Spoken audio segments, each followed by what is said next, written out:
O governo se tornou uma grande fonte de dinheiro, mas o problema era a administração fiscal destes recursos.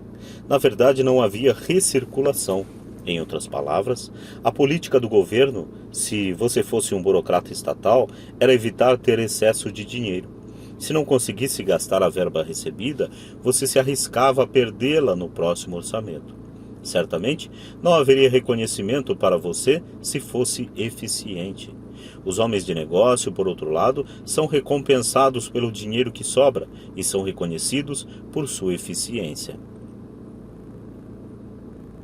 À medida que este ciclo de despesas públicas crescentes continuava, a demanda por dinheiro aumentava e a ideia do tire dos ricos se ajustava agora para incluir níveis de renda mais baixos, chegando aos que tinham votado em favor dos impostos, os pobres e a classe média. Os verdadeiros capitalistas aplicavam seus conhecimentos financeiros para simplesmente encontrar uma maneira de escapar. Eles se voltaram para a proteção de uma sociedade anônima.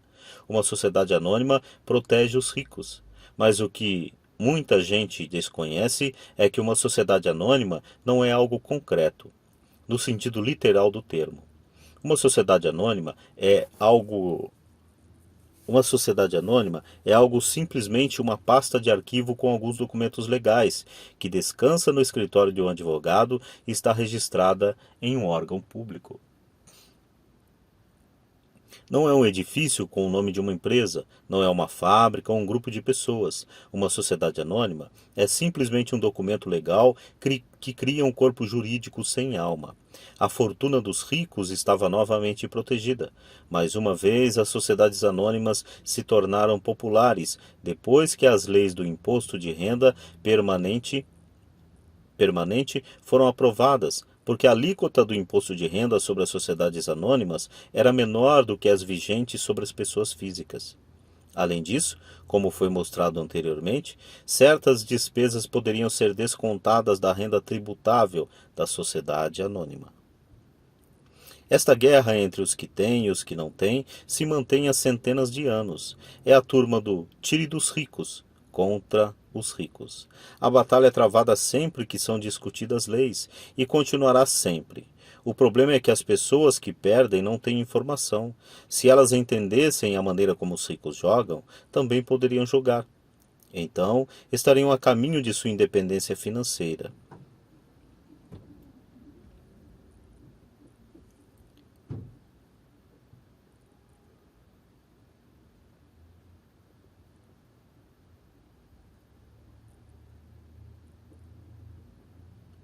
Mais uma vez, as sociedades anônimas se tornaram populares depois que as leis do imposto de renda permanente foram aprovadas, porque a alíquota do imposto de renda sobre as sociedades anônimas era menor do que as vigentes sobre as pessoas físicas.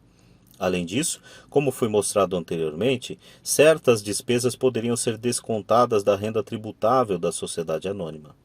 Esta guerra entre os que têm e os que não têm se mantém há centenas de anos. É a turma do tire dos ricos contra os ricos. A batalha é travada sempre que leis são discutidas, e continuará sempre. O problema é que as pessoas que perdem não têm informação. Se elas entendessem a maneira como os ricos jogam, também poderiam jogar. Então, estariam a caminho de sua independência financeira. É por isso que me arrepio toda vez que ouço um pai aconselhar seu filho a estudar para poder conseguir um bom emprego, seguro. Um empregado com um emprego bom e seguro não tem escapatória. O americano comum de hoje trabalha de 5 a 6 meses para o governo, antes de ter conseguido o suficiente para pagar seus impostos. Em minha opinião, isso é tempo demais.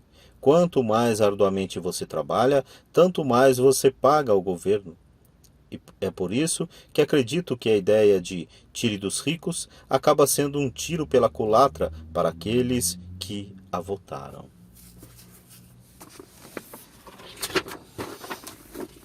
Toda vez que as pessoas tentam punir os ricos, estes não apenas não obedecem, como reagem. Eles têm o dinheiro, o poder e a intenção de mudar as coisas. Não ficam sentados e pagam voluntariamente mais impostos. Ao contrário, buscam maneiras de minimizar sua carga tributária. Contratam advogados e contadores competentes e convencem os políticos a mudar as leis ou a criar artifícios legais. Eles têm os recursos para fazer mudanças. O Código Tributário dos Estados Unidos também oferece outras formas de elidir os impostos. Muitos desses instrumentos estão à disposição de qualquer um, mas são, em geral, os ricos que tiram proveito deles, porque cuidam de seus negócios. Por exemplo, 1031 é um jargão para a seção 1031 do Código da Receita Federal, que permite a um vendedor adiar o pagamento dos impostos sobre o ganho de capital resultante da venda de um imóvel, se este for trocado por um imóvel mais caro. Se você continuar aumentando seu patrimônio mediante a troca dos imóveis, seus ganhos não serão tributados, enquanto você não liquidar a transação. As pessoas que não se beneficiam desta poupança de impostos, permitida legalmente, estão perdendo uma grande oportunidade de aumentar sua coluna de ativos. Os pobres e a classe média não têm os mesmos recursos. Eles ficam sentados e deixam que o governo espete em seus braços as agulhas para doação de sangue.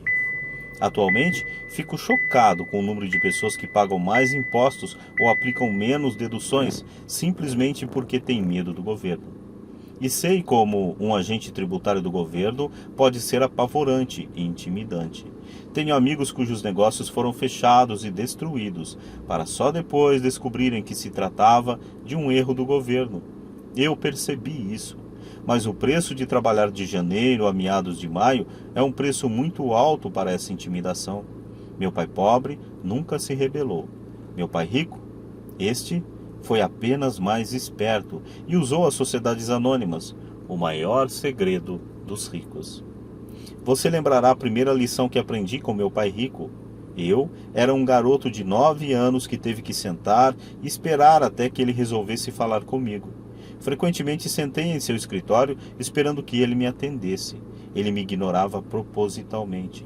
Queria que eu reconhecesse seu poder e desejasse ter um dia esse mesmo poder. Durante todos os anos que estudei e trabalhei com ele, sempre me lembrou que conhecimento é poder, e mantê-lo e fazê-lo se multiplicar. E com o dinheiro vem mais poder, o que exige o conhecimento certo para mantê-lo e fazê-lo se multiplicar. Sem esse conhecimento, o mundo arrasta você. Pai Rico sempre recordava, a mim e a Mike, que o maior tirano não era o patrão ou o supervisor, mas o homem dos impostos. Se você deixar, o homem dos impostos sempre tirará mais de você. A primeira lição relativa a fazer o dinheiro trabalhar para mim, em vez de trabalhar pelo dinheiro, tem na verdade tudo a ver com poder. Se você trabalha pelo dinheiro, está cedendo o poder para seu empregador. Se seu dinheiro trabalha para você, você mantém e controla o poder. No momento em que adquirimos esse conhecimento do poder do dinheiro trabalhando para nós, Pai Rico quis que nos tornássemos financeiramente espertos e não deixássemos os tiranos nos intimidarem. Você precisa conhecer as leis, a forma como funciona o sistema. Se for ignorante, é fácil ser intimidado. Se você sabe o que está falando, tem uma chance de vencer. É por isso que ele pagava tanto a advogados e contadores especialistas em tributação. Era menos dispendioso pagar-lhes do que pagar ao governo. A melhor lição que me deu e que apliquei na maior parte de minha vida é: seja esperto e você não será oprimido. Ele conhecia a lei porque era um cidadão respeitador das leis. Se você sabe que está certo, você não terá receio de se defender. Mas se você estiver indo contra Robin Hood e seu bando. Meu pai instruído sempre me incentivou a conseguir um bom emprego em uma grande empresa. Ele falava das vantagens de subir na hierarquia empresarial. Ele não entendia que, dependendo apenas do contra-cheque de um patrão, eu seria uma vaca dócil, pronta a ser ordenhada. Quando contei a meu pai rico o conselho de meu pai pobre, ele deu uma risadinha. Por que não ser dono da hierarquia? Foi tudo o que disse. Eu era garoto e não entendi o que meu pai rico queria dizer com tornar-me dono de minha empresa. Era uma ideia que parecia impossível e assustadora. Embora a ideia me empolgasse, minha juventude não me permitia vislumbrar a possibilidade de que adultos trabalhassem, algum dia, para uma empresa da qual eu era o dono. O importante é que, não fosse por meu pai rico, eu teria provavelmente seguido o conselho de meu pai instruído. Foi apenas a lembrança ocasional de meu pai rico que manteve viva a ideia de eu vir a ter a minha própria empresa e me fez seguir um caminho diferente. Quando eu já estava com 15 ou 16 anos, sabia que não podia continuar a trajetória de meu pai instruído recomendava. Não tinha ideia de como fazer, mas estava disposto a não seguir na direção em que a maioria dos meus colegas se encaminhava. Essa decisão mudou a minha vida. Não foi antes de eu chegar aos 20 e poucos anos que o conselho de meu pai rico começou a fazer sentido. Tinha saído da Marinha e estava trabalhando na Xerox. Ganhava muito bem, mas cada vez que olhava para o contra-cheque me sentia desapontado. As deduções eram tão grandes e quanto mais eu trabalhava, maiores elas eram. Na medida em que eu era bem-sucedido, meus chefes falavam de promoções e aumentos. Era lisonjeador, mas podia ouvir pai rico sussurrando em meu ouvido: para quem você está trabalhando? Quem você está enriquecendo? Em 1974, eu ainda estava na Xerox. Criei minha primeira sociedade anônima e comecei a cuidar de meu negócio. Já havia alguns ativos em minha coluna de ativos, mas agora estava determinado a focar um mercado maior. Esses contra-cheques cheios de deduções justificavam todos os conselhos que Pai Rico me dera ao longo dos anos. Via o futuro que me aguardava se seguisse o conselho de meu pai instruído. Muitos empregadores temem aconselhar seus empregados a cuidar de seus próprios negócios. Estou certo de que isso pode valer para certas pessoas, mas em meu caso, a atenção dada aos meus negócios, ao aumento de ativos, tornou-me um empregador melhor. Agora eu tinha um objetivo. Chegava cedo e trabalhava diligentemente, juntando todo o dinheiro possível para poder começar a adquirir imóveis. O Havaí estava começando a crescer e havia fortunas a serem feitas. Quanto mais eu percebia os estágios iniciais da expansão, mais máquinas de Xerox eu vendia. Quanto mais vendia, mais dinheiro ganhava e, naturalmente, mais deduções apareciam em meu contra-cheque. Era inspirador. Estava tão ansioso para fugir da armadilha que eu trabalhava mais e não menos. Por volta de 1978, costumava ocupar um dos primeiros 5 lugares entre os vencedores, às vezes o primeiro. Estava louco para sair da corrida dos ratos. Em menos de 3 anos, eu estava faturando mais em minha pequena empresa, uma companhia imobiliária, do que na Xerox. E o dinheiro que ganhava na minha coluna de ativos, minha companhia imobiliária, era dinheiro que trabalhava para mim. Não era eu batendo em portas para vender copiadoras. O conselho de meu pai rico fazia mais sentido. Logo, o fluxo de caixa de minhas propriedades permitiu que minha empresa comprasse meu primeiro Porsche. Meus colegas vendedores da Xerox pensavam que eu estava gastando minhas comissões. Não estava. Estava gastando minhas comissões em ativos. Meu dinheiro estava trabalhando arduamente para ganhar mais dinheiro. Cada dólar de minha coluna de ativos era um grande empregado dando duro para fazer mais empregados e comprando para o chefe um novo Porsche a ser deduzido da renda tributável. Comecei a trabalhar mais para a Xerox. O plano estava funcionando e meu Porsche era a prova. Ao aplicar as lições de meu pai rico, eu, tão jovem, podia sair da da corrida dos ratos de ser empregado. E isso foi possível dados os sólidos conhecimentos financeiros adquiridos com essas lições. Sem esses conhecimentos, que chamo de QI financeiro, meu caminho para a independência financeira teria sido muito mais difícil. Agora, divido com outros, por meio de seminários, tudo o que aprendi. Sempre que faço minhas palestras, lembro aos ouvintes que o QI financeiro se compõe de 4 grandes áreas. Primeira, contabilidade. É o que chamo de alfabetização financeira, uma habilidade vital se você quer construir um império. Quanto mais dinheiro estiver sob sua responsabilidade, mais acuidade é exigida ou a casa desmorona. é o lado esquerdo do cérebro ou os detalhes. A alfabetização financeira é a capacidade de ler e entender demonstrações financeiras. Isso lhe permite identificar os pontos fortes e fracos de qualquer negócio. Investimento, o que eu chamo de ciência do dinheiro que faz dinheiro. Isso envolve estratégias e fórmulas, e o lado direito do cérebro, ou o lado criativo. Entendimento dos mercados. A ciência da oferta e da demanda, a necessidade de conhecer os aspectos técnicos do mercado, o que está relacionado à emoção. O boneco Tickle-me Elmo, no Natal de 1996, é um caso de mercado técnico ou conduzido pelas emoções. Outro fator de mercado é o dos fundamentos ou do sentido econômico de um investimento. Um investimento faz sentido ou não, de acordo com as condições correntes do mercado. Muitas pessoas pensam que os conceitos de investimento e a compreensão do mercado são muito complexos para as crianças. Elas não conseguem ver que as crianças conhecem esses assuntos intuitivamente. Para aqueles que não estão familiarizados com o boneco Elmo, esse era o personagem da Vila Sésamo, que estava povoando o sonho das crianças antes do Natal. A maioria das crianças queria um e o colocava em primeiro lugar em sua lista de presentes. Muitos pais se perguntavam se a empresa estava retendo intencionalmente o produto fora do mercado, enquanto o continuava anunciando nas vésperas do Natal. Desencadeou-se um pânico em função da grande demanda e da oferta escassa. Sem encontrar bonecos à venda nas lojas, especuladores viram uma oportunidade de fazer pequenas fortunas à custa de pais desesperados.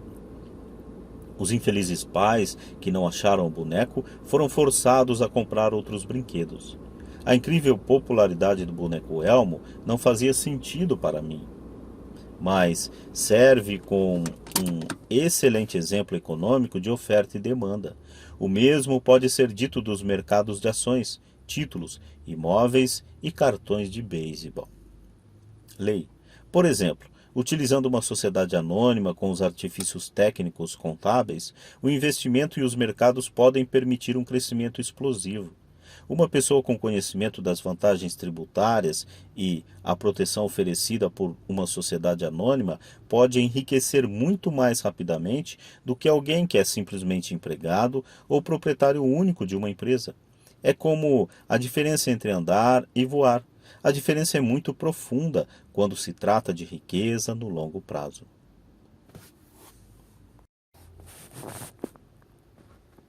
Vantagens tributárias. Uma sociedade anônima pode fazer muitas coisas que a pessoa física não pode, como pagar despesa antes de pagar impostos.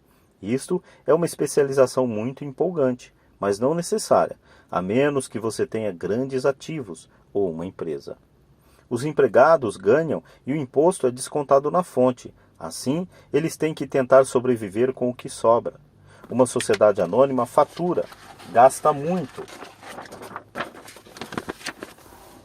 o que pode, e paga imposto sobre o que sobra.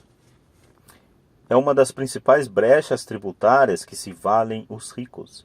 É fácil constituí-las e não são dispendiosas se seus próprios investimentos geram um bom fluxo de caixa. Por exemplo, se você é dono de uma sociedade anônima, suas férias podem ser reuniões do conselho no Havaí. Prestações do carro, seguros, consertos são despesas da sociedade. A mensalidade da academia de ginástica é uma despesa da sociedade. A maioria das refeições em restaurantes podem ser consideradas como despesa, e assim por diante, mas faça-o legalmente antes de pagar o imposto. Proteção contra processos judiciais. Vivemos em uma sociedade litigiosa. Todos querem uma parte de seu dinheiro. Os ricos escondem boa parte de sua fortuna por meio de sociedades anônimas e fundos fiduciários para proteger seus ativos dos credores. Quando alguém processa uma pessoa rica, depara-se frequentemente com camadas de proteção legal e descobre, finalmente, que a pessoa rica não possui de fato nada. Os ricos controlam tudo, mas não possuem nada. Os pobres e a classe média tentam ser donos de tudo e o perdem para o governo ou para outros cidadãos que gostam de processar os ricos. Eles aprenderam com a história de Robin Hood: tire dos ricos, dê aos pobres.